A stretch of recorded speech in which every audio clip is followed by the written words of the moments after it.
you are carrying all this bitterness and hate. Even worse, it's seeping into your productivity. Have you ever been to a side of town where for some reason the drainage has been blocked and you see all the waters become stagnant? Over a long period of time, you come back to that place and the smell becomes unpleasant. The same thing can be extrapolated into your own life.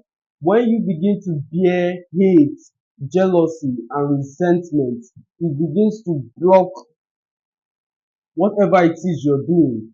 As a content creator, you go through other people's video, you're watching it and you're saying, I'm better than that guy, I'm better than this guy. Instead of you to sit and listen to what the other person has to say, you're busy criticizing. You carry that negativity to your own content, and the first 10 minutes is being sarcastic, pointing hands at other people, as opposed to giving value to your audience. It's only a matter of time before you lose all your audience, because like the drainage, that smell has become unpleasant. Your content has been contaminated by jealousy and envy. So all those blockades, that blockade can come in the similitude of envy and jealousy. So that's why the Bible says, guard your heart with all diligence, for out of it are the issues of life.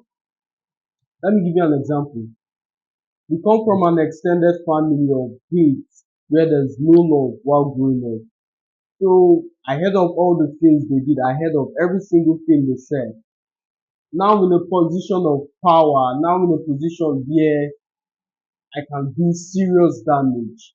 So I built a plaza or kind of shopping mall in my hometown. When it was time to lease the place out, one of my relatives asked for a shop or asked for a unit in that shop. I immediately declined. When confronted by my family members and my parents, why didn't you give your aunt a unit in your shopping mall? I simply shrugged the idea off by saying, I don't want any family in my business. I don't want any family in my business.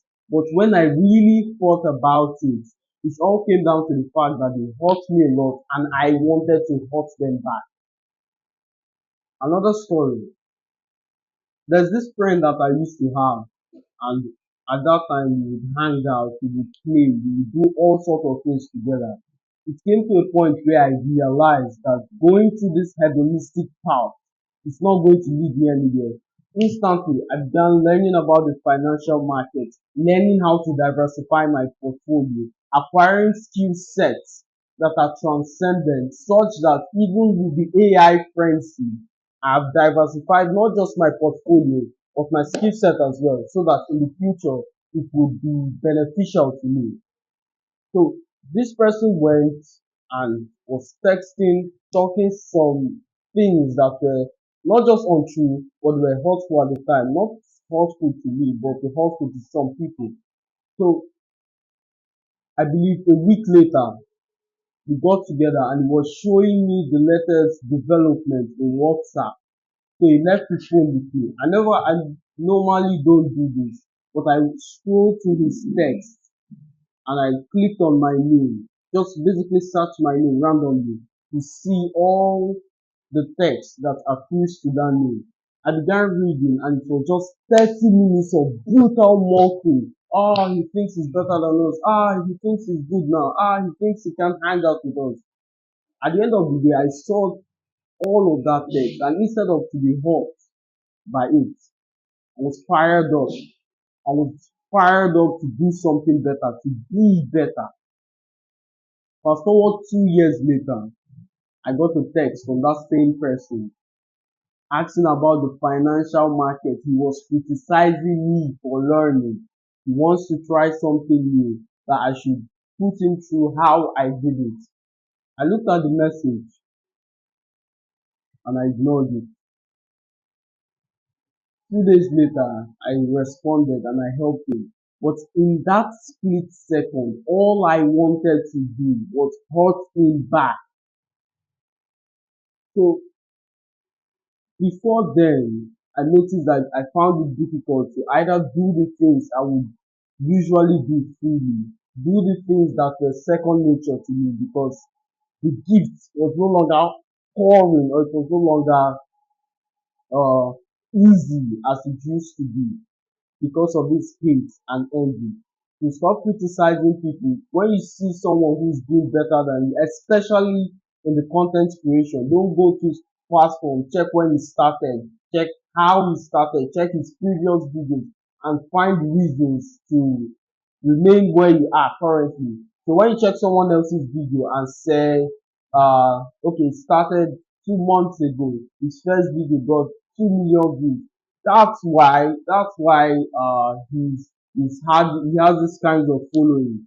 But the reality of it is perhaps the person didn't start with a lot of views at first. Maybe it's when he created this new audience that the other audience went to his previous video to glean as much wisdom from that version of him.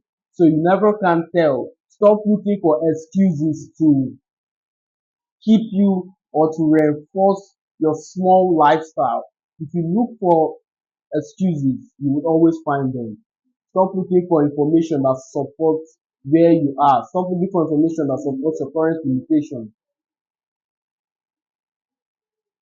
If there's anything you've taken out of this video, it's to stop hating, not bless, and you'll be fine. It's always my friends. Pleasure speaking to you. See you